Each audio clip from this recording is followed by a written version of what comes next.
اللہ الرحمن الرحیم۔ میں ویسے چاہ تو یہی رہا تھا کہ حکیم صاحب جس روانی اور ترجمانی کے ساتھ ایک موضوع کو احاطہ کر رہے ہیں وہ اسے جاری رکھیں، تو میں اپنی تھوڑی دیر حاضری لگوانے کے لیے ضرور اپنے مختصر خیالات کا اظہار کروں گا، کیونکہ وہ ایک میرا شاگرد ہے، اس کی شادی کا پروگرام تھا، تو اس میں کوشش کر کے ابھی وہ جاری ہے پروگرام، لیکن میں نے تھوڑا سا توقف کیا ہے۔ تو ہمارا جو حضرت ابوبکر صدیق رضی اللہ تعالیٰ کی جو شخصیت ہے، اسے اگر آپ دیکھیں تو ان کے کچھ اعمال ایسے گراں قدر ہیں اور وہ مبنی بر اخلاص ہیں، اور جو ان کے دل میں ایمان ہے، جو مختلف احادیث میں بھی حضرت نبی کریم صلی اللہ علیہ وسلم نے فرمایا کہ ابو بکر کے جو دل میں جو چیز ہے اس کی قدر اور مقام بہت زیادہ ہے۔ آپ دیکھیں کہ جو غار ثور کے اندر بھی جو عمل ہے، وہ کیا عمل ہے کہ جس کے لیے حضرت عمر رضی اللہ تعالیٰ فرماتے ہیں کہ کاش مجھے ابو بکر آپ مجھے وہ غار والی نیکی دے دیں۔ تو غار میں کوئی عبادت تو نہیں ہوئی، کوئی ریاضت تو نہیں ہوئی، کوئی وظائف تو نہیں پڑے گئے، ہاں ایک ایسا عمل حضور نبی کی زیارت کا اور حضور کو محبت سے تکتے رہنا اور حضور کی حفاظت کرنا اور حضور کی معیت، ان اللہ معنا، جو معیت رسول کا پہلو ہے، اس کا کتنا بڑا مقام ہے کہ وہ تمام عبادتوں ریاستوں کے اوپر بھی وہ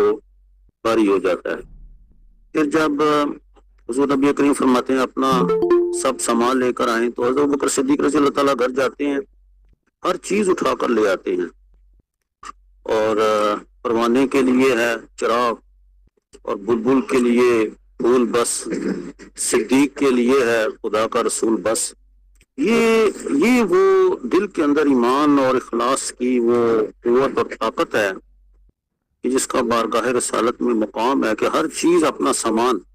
اور سامان بھی کیا ہے جو عام چھوٹا موٹا سامان ہے، اور حضور فرماتے ہیں کہ مجھے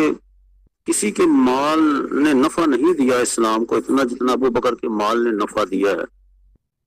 تو مال سے مراد اس کی کوانٹٹی نہیں تھی، بلکہ اس کی وہ کوالٹی تھی عمل کی، جو حضور فرماتے ہیں کہ نیت المومن خیر من عمل ہی، کہ مومن کا جو عمل ہے، جو نیت ہے، اس کے عمل سے بھی بہتر ہے۔ تو یہ جہاں بھی حضرت بکر صدیق رضی اللہ تعالیٰ کا جو مقام ہے، اور حضور فرماتے ہیں کہ میں تمام کے احسانات کا بدلہ دے دیا ہے، لیکن ابو بکر کا احسان جو ہے وہ نہیں چکایا جا سکتا۔ تو حضرت بکر صدیق رضی اللہ تعالیٰ کے جو اعمال ہیں ان کے پیچھے اخلاص اور ایمان کی ایک طاقت ہے، جس نے انہیں جہان اسلام میں اور جہان تصوف میں اتنا بڑا مقام عطا کیا ہے کہ آج تک بر صغیر میں اور پوری دنیا میں اگر نقش بندیہ سلسلہ کا فیض جاری ہے، تو آج بھی وہ جو ایمان کی حراوت اور تراوت ہے، وہ حضرت ابوبکر صدیق رضی اللہ تعالیٰ کا جو فیض ہے وہ آج بھی جاری ہے، جو دلوں میں ایمان کے جو تار ہیں ان کو ہلا رہا ہے۔ اور جو ایمان لانے سے پہلے بھی جو ورقہ بن نوفل کے ساتھ جو گفتگو ہے حضرت خدیجہ الکبریٰ کی، اس میں بھی آج میں پڑھ رہا تھا وفاء الوفا میں بھی کہ اس وقت بھی حضرت بکر موجود ہے، اور وہ تمام نشانیاں جو دلائل نبوہ میں بھی یہ لکھا ہے کہ جو نبوت کی جو نشانیاں ہیں وہ حضرت بکر صدیق رضی اللہ تعالیٰ کو ایمان لانے سے پہلے ہی معلوم تھا کہ یہ حضور نبی کریم کے اندر یہ علامات موجود ہیں اور یہ واقعاً اللہ کے نبی ہیں۔ اس کا شرح صدر انہیں ہو چکا تھا، اور ابن خلدون نے اور باقی کافی کچھ اور مورخین نے بھی لکھا کہ شام کے کلیساؤں میں جہاں ذکر تھا حضور کا، وہاں ان کے جو ساتھ صحابہ کرام ہیں، اور خصوصاً حضرت ابوبکر صدیق جو ان کے خلیفہ ہوں گے، ان کی جو نشانیاں ہیں،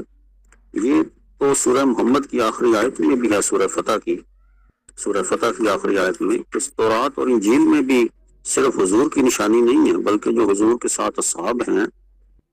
ان کی بھی جو نشانیاں ہیں وہ موجود ہیں۔ اور حضرت بکر صدیق رضی اللہ تعالیٰ کا جو ایک دیکھا جائے تاریخ کے سفر میں تو وہ جس طرح مومن آل یاسین کا مقام تھا، مومن آل فرعون کا، کہ فرعون کے دربار میں جب حضرت موسیٰ علیہ السلام کو پکڑ کر قتل کیا جانے لگا اور سال تو کوشش ہوئی، تو اس وقت اس نے کھڑے ہو کر کہا تقتلون رجلا ان یقول ربی اللہ، کہ کیا اس شخص کو قتل کرنا چاہتے ہو کہ جو یہ کہتا ہے کہ میرا رب اللہ ہے؟ کیا اس کا قصور صرف یہی ہے؟ تو آپ دیکھیں جب مکہ میں حضور نبی کریم کو بیت الحرام میں جب بہت سے کفار و مشرکین نے جب اسی طرح کی ایک اٹیمپٹ کی اور چادر گلے میں ڈال کر دبانا چاہا، تو اس وقت ابو بکر صدیق رضی اللہ تعالیٰ پکار اٹھے یہی جملہ کہ تقتلون رجلا ان یقول ربی اللہ، کہ کیا تم اس شخص کو مارنا چاہتے ہو کہ جس کا قصور صرف یہ ہے کہ یہ کہتا ہے کہ اللہ جو ہے وہ میرا رب ہے۔ تو حضرت بکر صدیق رضی اللہ تعالیٰ حضور نبی کریم جب دعوت پیش کرتے ہیں اور تو حضرت بکر صدیق رضی اللہ تعالیٰ فوری طور پر اس پر ایمان لاتے ہیں، اور یہ ترمذی کی بھی حدیث ہے اور دیگر بھی ان کو اس روایت کو کوٹ کیا ہے کہ حضور نے فرمایا کہ ہر کسی نے کیا دعوت کو قبول کرنے میں، لیکن ابو بکر صدیق رضی اللہ تعالیٰ نے بلا تعامل جیسے ہی دعوت پیش کی گئی فوری اس دعوت پر ایمان لے آئے۔ اور اس کے بعد جو ہجرت کا سفر ہے اس میں اگر آپ دیکھیں کہ ہجرت کی جو نیکی ہے ایک عمل، جیسے میں نے پہلے عرض کیا کہ حضرت عمر رضی اللہ تعالیٰ نے کہا کہ وہ غار کی ایک نیکی مجھے دے دیں، تو وہ نیکی کیا ہے؟ وہ نیکی کوئی چند لمحوں کی یا ایک دن کی نیکی نہیں، بلکہ وہ کئی ماہ سے اس سفر ہجرت کی تیاری ہو رہی تھی، اور حضور نے حضرت بکر صدیق رضی اللہ تعالیٰ سے فرمایا تھا کہ کسی دن تیاری کرنی ہے، اور اس عمل کے لیے حضرت بکر صدیق رضی اللہ تعالیٰ نے اونٹنیاں جو ہیں ان کو پالا، اس کے بعد ایک گائیڈ کا انتخاب کیا، عامر بن فہیرہ کو ساتھ لیا، اور وہ گائیڈ وہ کہ جو مسلمان بھی نہیں تھا، اہل ایمان میں سے نہیں تھا، لیکن اس نے محفوظ راستوں سے مدینہ پہنچانے کی اجرت وصول کی۔ تو آپ دیکھیں کہ یہ، اور پھر حضرت اسما جو ہیں وہ کس طریقے سے اس سفر میں تمام تر معمولات میں آتی ہے، اور پھر غار سور کا منظر۔ تو یہ ہجرت جو ہے یہ کئی ماہ کا ایک عمل ہے کہ جس میں حضرت ابوبکر صدیق کو جب یار غار کہا گیا ہے اور جس نیکی کو کہا گیا ہے کہ یہ نیکی جو ہے یہ کئی نیکیوں پر باری ہے، تو نیکی کے پیچھے آپ دیکھیں کہ وہ اتنی ان کی اخلاص کے ساتھ جو پابشی ہیں وہ اس کے درمیان موجود ہیں۔ تو حضرت ابوبکر صدیق رضی اللہ تعالیٰ جو ہیں ان کے ساتھ جو سلسلہ منسوب ہے، سلسلہ نقش بندیہ، وہ تو انشاءاللہ کوشش کریں گے کہ اسے اگلا جو سیشن ہے اس میں اس کے قد و خال کو اور اس کے وظائف کو بیان کیا جائے، لیکن آج کے لیے میں نے جو بنیادی جو خلاصہ کلام پیش کرنا چاہتا ہوں وہ یہی ہے کہ جو عمل کا اخلاص ہے، نیت کا جو اخلاص ہے، اور جو ایمان ہے حضرت ابوبکر صدیق رضی اللہ تعالیٰ کے سینے میں، اس نے انہیں روحانیت کے جہان میں ایک منفرد اور اعلیٰ مقام عطا فرمایا ہے، اور جس کی وجہ سے انہیں عمر کے آخری حصے میں حضور فرماتے ہیں کہ نماز جو ہے وہ حضرت ابوبکر صدیق رضی اللہ تعالیٰ ہی پڑھائیں گے، حالانکہ اللہ کے نبی موجود ہیں، لیکن نمازیں جو ہیں مصلی امامت پہ حضرت ابوبکر صدیق رضی اللہ تعالیٰ کھڑے ہیں، اور جیسے صحابہ کرام جو ہیں ان کی ابتدا میں نمازیں ادا کر رہے ہیں۔ اور پھر جو دنیا سے بے رغبتی ہے، زہد ہے، تقویٰ ہے، اس کی وہ مثالیں قائم کی ہیں کہ آخری وقت تک جو کفن دینے کا بھی وقت آیا ہے تو اس وقت بھی فرماتے ہیں کہ مجھے بس یہی 2 چادروں دفنا دیا جائے، اور حضرت عائشہ صدیقہ رضی اللہ تعالیٰ فرماتی ہیں کہ وہ طویل مکالمہ ہے، لیکن فرماتے ہیں کہ میں اللہ کے حضور جو ہے وہ پیش ہونا چاہتا ہوں، اس میں کسی کپڑے کا نیا یا پرانا ہونا جو ہے وہ کوئی معنی نہیں رکھتا۔ اور پھر جو واقعہ بطور حکمران موجود ہے، عائشہ صدیقہ رضی اللہ تعالیٰ نے کوئی میٹھی چیز جو ہے وہ بنوا لی ہے، تو فرماتے ہیں کہ یہ گھر میں کیسے بن گئی ہے۔ تو یہ جو زہد ہے، تقویٰ ہے، اخلاص ہے، اور حضور نبی کریم کا نائب اور جانشین بن کر امت کے لیے جو معیارات قائم کیے ہیں سادہ زندگی میں سمجھتا ہوں وہ آج اہل تصوف، پیران کرام، مشائخ عظام کے لیے بھی وہ ایک بہت بڑا درس ہے، اور اس میں تمام وظائف، ذکر و اذکار اور عبادتوں کے ساتھ ایمان اور اخلاص کی ضرورت ہے۔ اور جو عمل کیا جا رہا ہے اس عمل کے پیچھے دیکھنا تو یہ ہے کہ آیا وہ کس نیت کے ساتھ جو ہے وہ عمل کیا جا رہا ہے۔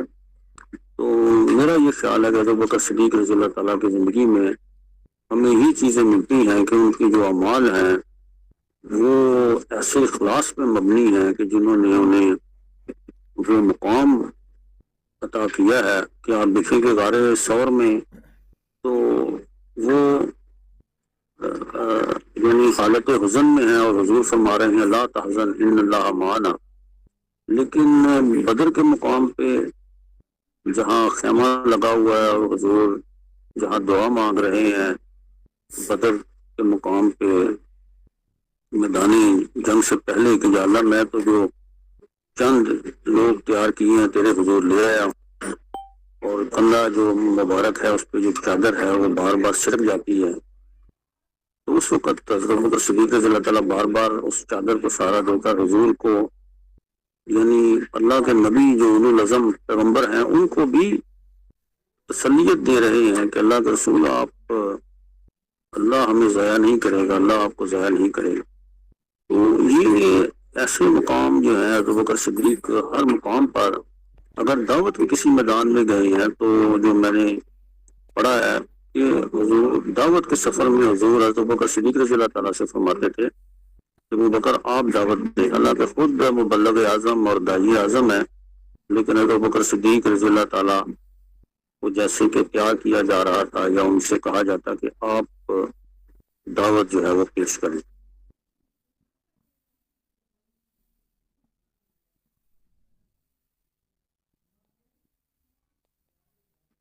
اور حضرت بکر صدیق رضی اللہ تعالیٰ خود فرماتے ہیں کہ جب اسلام لانے سے قبل جب ابھی قحافہ جو ہے والد ان کے، انہوں نے ایک بت کے آگے بٹھا دیا کہ اس سے مانگو، تو حضرت بکر صدیق رضی اللہ تعالیٰ تھوڑی دیر بیٹھے رہے اور اس بت کو بعد میں توڑ دیا۔ جب والد آئے اور پوچھا ابو بکر یہ کیا کیا، کہا کہ میں نے اس کو پوچھا تھا کہ تم میرا یہ کام کرو، یہ کرو، ایسے جیسے حضرت ابراہیم علیہ السلام نے سوال جواب کیے تھے، جب یہ کچھ نہیں کسی کا بگاڑ سکتا، یہ کھانا بھی نہیں کھا سکتا، یہ میرا کچھ سوار نہیں سکتا، تو میں نے جو ہے وہ اسے توڑ دیا۔ تو یہ طویل مکالمہ ہے تاریخی کتابوں میں، تو گو کہ یہ حضرت بکر صدیق رضی اللہ تعالیٰ نے جو فطرت سلیمہ پر جو لوگ ہیں، یہ وہ لوگ تھے کہ جو جنہوں نے اپنی فطرت سلیم پر قائم تھے، اور جیسے ہی پیغمبر اسلام نے دعوت پیش کی انہوں نے فوری طور پر لبیک کہا، اور لبیک کہنے کے بعد جیسا ہی مان لائے کہ یا ایھا الذین آمنوا آمنوا سابقون الاولون المؤمنون، ہر فہرست جو قرآن حکیم کی ہے اس میں حضرت ابوبکر صدیق جو ہیں وہ مصداق اول ہے، محمد رسول اللہ والذین معہ اشداء علی الکفار رحماء بینہم تراہم رکعا سجدا یبتغون فضلا من اللہ ورضوانا۔ تو ہر جگہ جو ہے حضرت ابوبکر صدیق رضی اللہ تعالیٰ کا ہمیں مقام نظر آتا ہے۔ میں سمجھتا ہوں کہ میں اسی طرح اکتفا کروں تاکہ تبصروں اور سوالات کے لیے کچھ وقت بچ سکے۔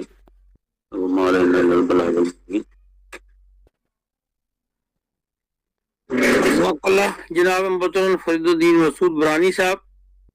آپ نے مختصر وقت میں بہت سی باتیں کور کر لیں، اور آپ اگر چلے گئے ہیں تو میں ڈاکٹر یاسر حسین الستی ہری صاحب سے معلوم کر رہا ہوں کہ اگر وہ چلے گئے ہیں تو پھر سوال مؤخر کر دیتے ہیں، خالی تبصرے لے لیں. آپ کیا فرمائیں گے؟ جی بالکل جی، میر افسر امان صاحب وہ انہوں نے وعدہ کیا کہ اگلی نشست میں اس کو مزید وہ ڈیپتھ میں لے کے جائیں گے اور سوالات کے جوابات بھی دیں گے، تو اس دفعہ تبصرے لیے جائیں. اگر کوئی گفتگو کرنا چاہتا ہے تو اس کی گفتگو بھی رکھی جائے تاکہ پروگرام میں کیا میں نور صاحب بھی بات کرنا چاہتے ہیں، وہ اپنے ہاتھ کا نشان بنائیں، اور اگر ہاتھ کے نشان ابھی نہیں بنے تو پھر میں اسی پروگرام کے منتظم ڈاکٹر یاسر حسین ستی الخیری صاحب سے درخواست کرتا ہوں کہ وہ ابتدا فرما دیں. جی میر صاحب بہت شکریہ آپ کا کہ آپ نے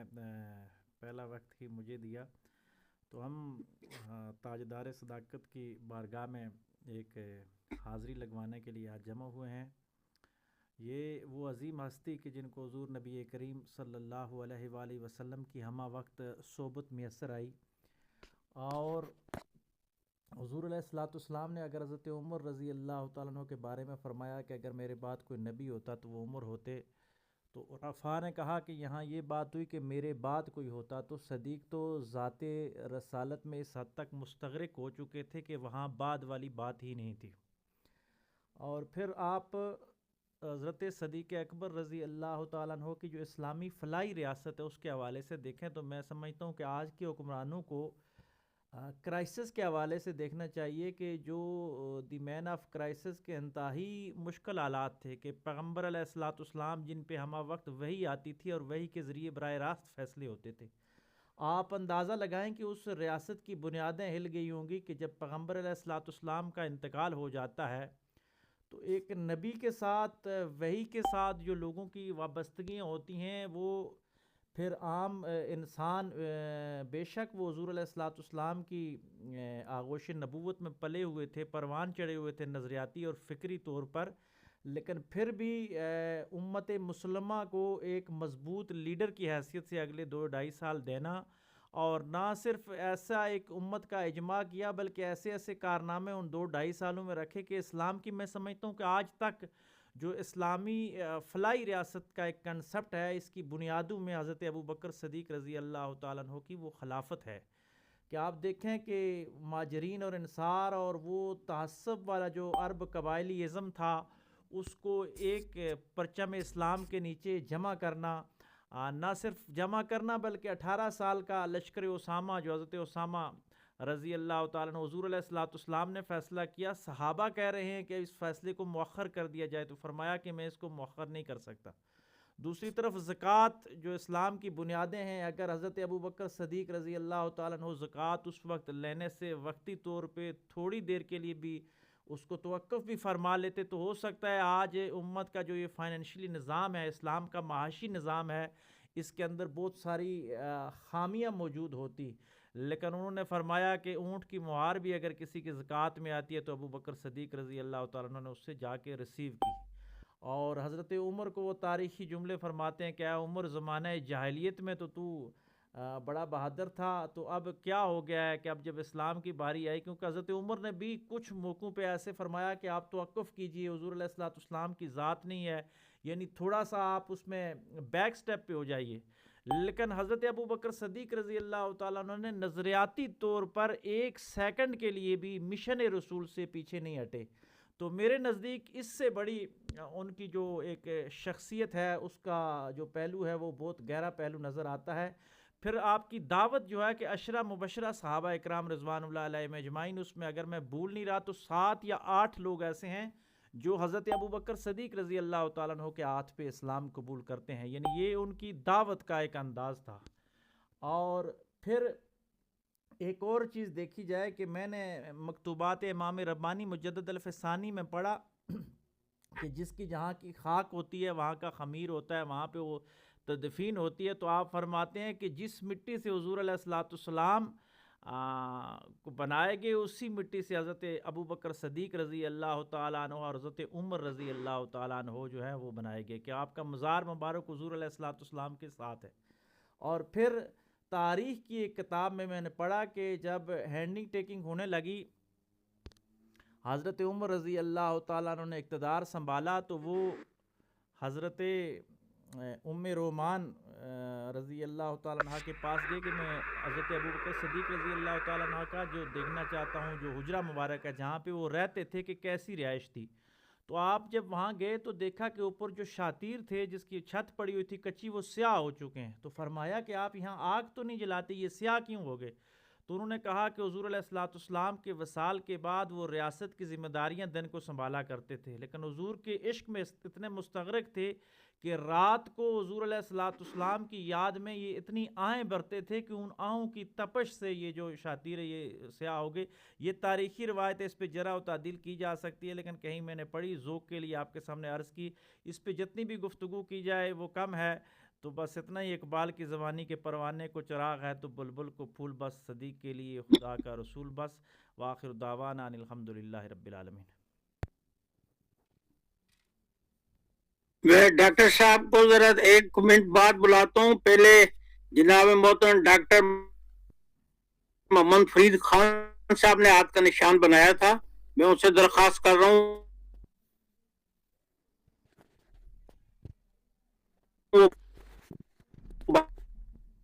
بات کرنے. جی اللہ سلامت رکھے. بات یہ کہ جس شخص کی بات کر رہے ہیں، پوری کائنات میں کتنے لوگوں کو یہ ٹائٹل حاصل ہے کہ آپ ایک،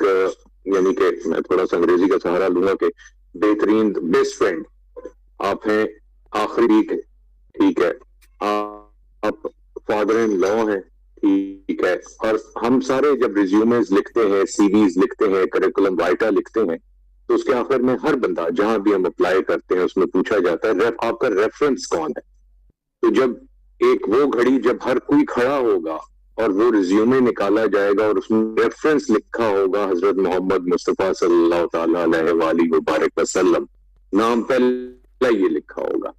تو مجھے بتائیں یہ کتنوں کو نصیب حاصل ہے اس پوری کائنات میں. باقی تو ہم جو ایک الگ ایک اکانومسٹ، ایک پولیٹیکل ایڈوائزر، ایک چیف ایڈمنسٹریٹر کے طور پہ ہم دیکھتے ہیں، اور صرف القاب کے اندر یہ چیز نہیں، اتنے زیادہ ماشاءاللہ ایک چیزیں ہیں کہ آپ ان کا احاطہ میرے خیال سے ایک کیا دو کیا آپ 10 سال بھی لگے رہیں تو وہ کمپینشپ کا الفاظ ڈھونڈ نہیں سکتے ہم کبھی بھی. اللہ تعالیٰ بس ہم ساروں نقش قدم پہ چلائے اور ایک جھلک ان نسلوں تک سنور جائیں گے ہم ساتھ. بہت شکریہ. شکریہ ڈاکٹر صاحب. اب میں درخواست کر رہا ہوں ہمارے قلم کار پروگراموں کے روح رماد ڈاکٹر ساجد خان خاکوانی صاحب سے کہ وہ آپ بات رکھیں.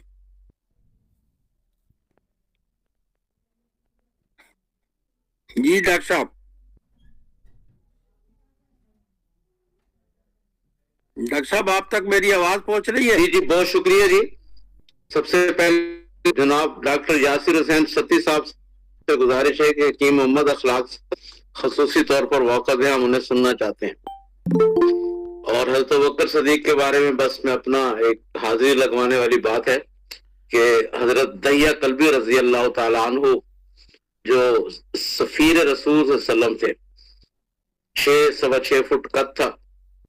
چوڑا چکلا سینہ، سرخ و سفید رنگ، اتنا بڑا امامہ پہنتے تھے، لمبے لمبے بال تھے، پٹے رکھے ہوئے تھے، بہت گریسفل پرسنالٹی تھے. تو جب دربار میں جاتے تھے تو لوگ دیکھ کر سوچتے تھے کہ یہ جس بادشاہ کا سفیر ہے وہ بادشاہ کتنا شاندار ہوگا. ہرکل نام تھا قیصر روم کا. اس کے دربار میں پہنچے تو آپ وسلم کا مکتوب مبارک پڑھ کر سنایا. وہ ہرکل خود بھی گزشتہ کتابوں کا عالم تھا. وہ انہیں اپنے تہ خانے میں لے گیا، محل کے تہ خانے میں، اور وہاں ایک بہت بڑا ہال کمرہ تھا جس میں تصویریں، سب دیواروں پر تصویریں لگی ہوئی تھی.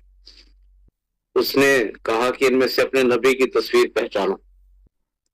حضرت دہیہ کلبی نے ایک انگلی رکھی ایک تصویر پر اور فرمایا کہ یہ ہمارے نبی کی تصویر ہے. تو اس نے پوچھا یہ دائیں اور بائیں کس کی تصویریں ہیں؟ تو حضرت دہیہ کلبی نے کہا کہ یہ دائیں طرف حضرت ابوبکر صدیق کی تصویر ہے اور بائیں طرف حضرت عمر فاروق کی. تو ابھی حکیم صاحب فرما رہے تھے اور اس کے بعد فرید الدین مسعود صاحب نے بھی یہ بات فرمائی کہ پچھلی کتابوں میں بھی ان کا ذکر موجود تھا. تو ہرکل نے کہا کہ ہماری کتابوں میں لکھا ہوا ہے کہ اللہ تعالیٰ ان دو بزرگوں سے آخری نبی کی مدد فرمائے گا.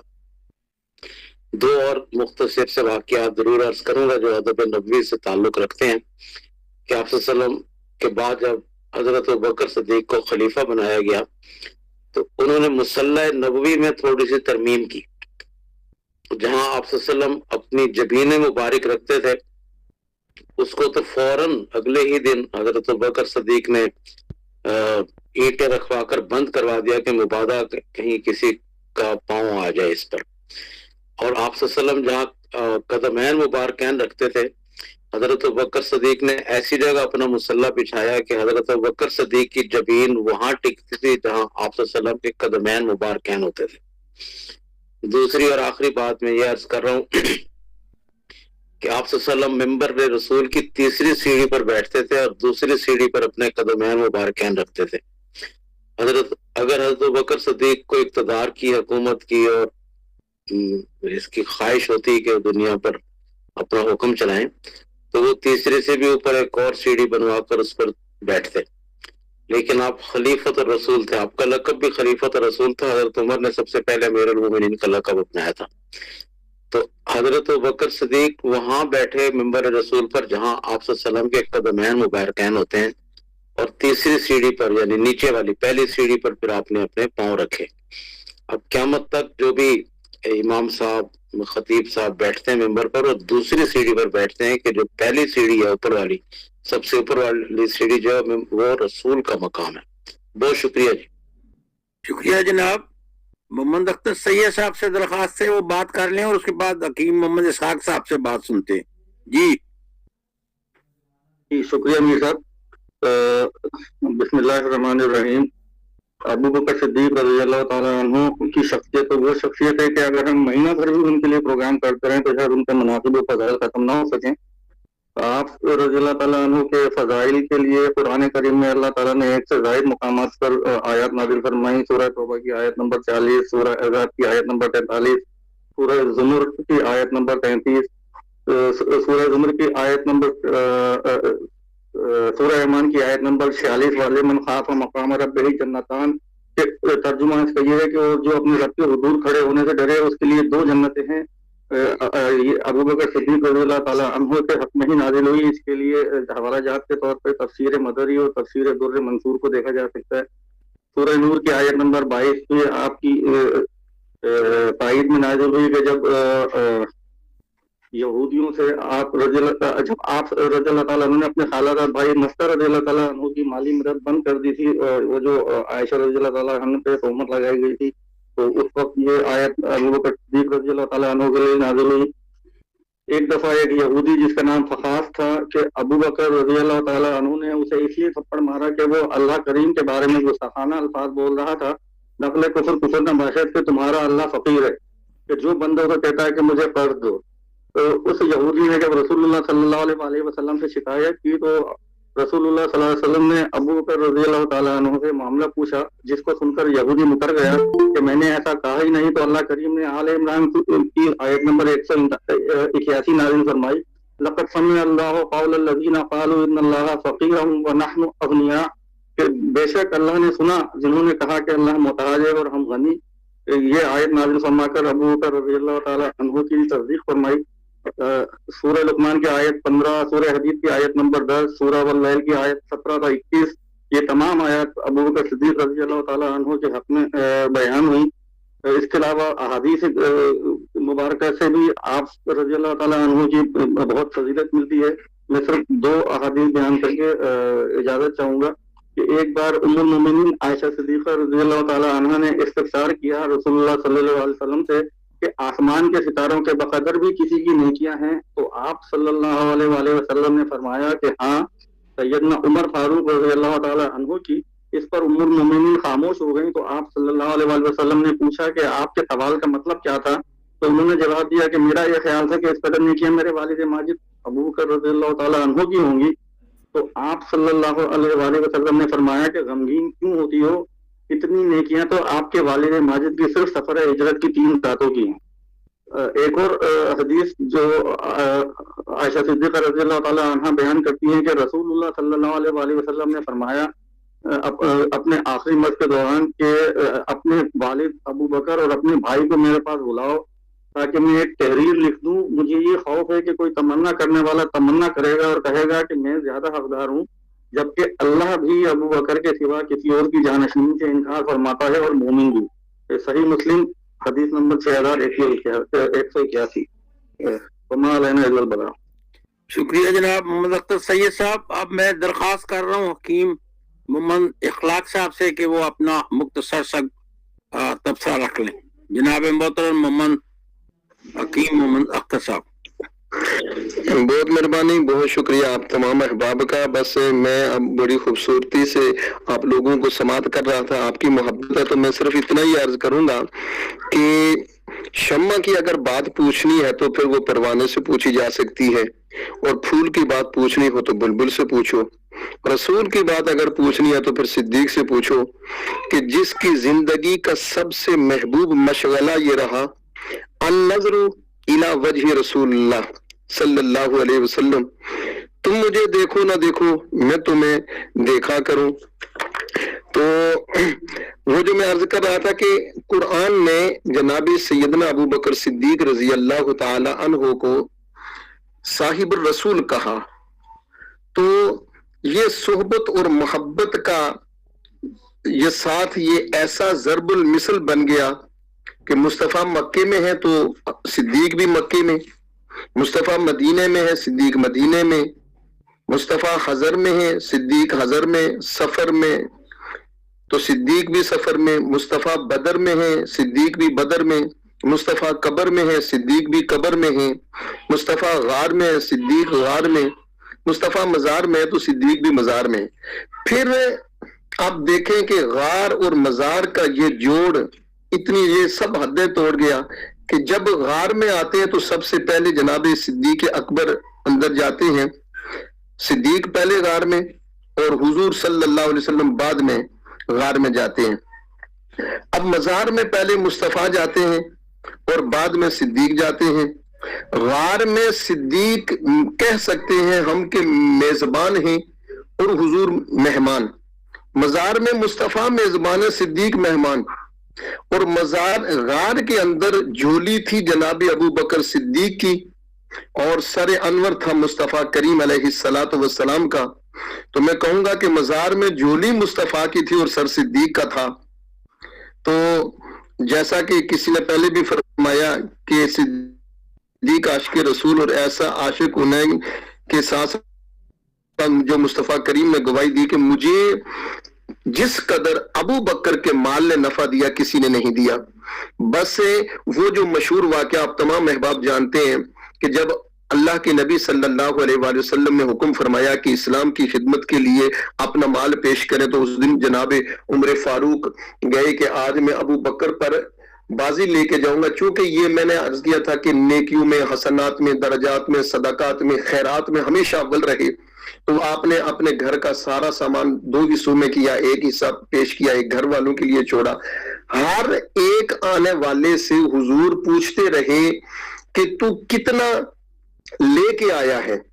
لیکن جب ابو بکر صدیق آئے تو حضور نے یہ نہیں کہا کہ تو کتنا لے کے آیا ہے. آپ نے ارشاد فرمایا ما ابقیت لأہلک یا ابا بکر، اے ابو بکر بتا گھر والوں کے لیے کیا چھوڑ کے آیا ہے. تو بہت خوبصورت آپ نے جملہ ارشاد فرمایا کہ ابقیت لہم اللہ ورسولہ، کہ میں گھر والوں کے لیے اللہ اور اللہ کا رسول چھوڑ کر آیا ہوں،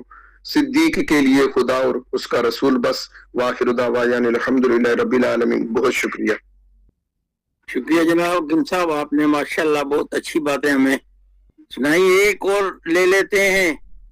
حسن شاہد صاحب کا تبصرہ لے لیتے ہیں. جی حسن شاہد صاحب مختصر صاحب بھی فرما دیجئے. السلام علیکم ورحمۃ اللہ وبرکاتہ. وعلیکم السلام رحمۃ اللہ. مختلف اوقات میں ہم علامہ اقبال کے حوالے سے اس فورم پہ باتیں کرتے ہیں، اور حضرت ابو بکر صدیق کے حوالے سے بھی علامہ اقبال کا ایک بہت بڑا ایکسپیرینس ہے جو میرے حساب سے یعنی ہم لوگوں کی لائف کا ایکسپیرینس ہے، کیونکہ ابھی تقریباً 70-75 سال پہلے ہی علامہ اقبال اس دنیا سے گئے ہیں. حضرت علامہ اقبال نے ایک مرتبہ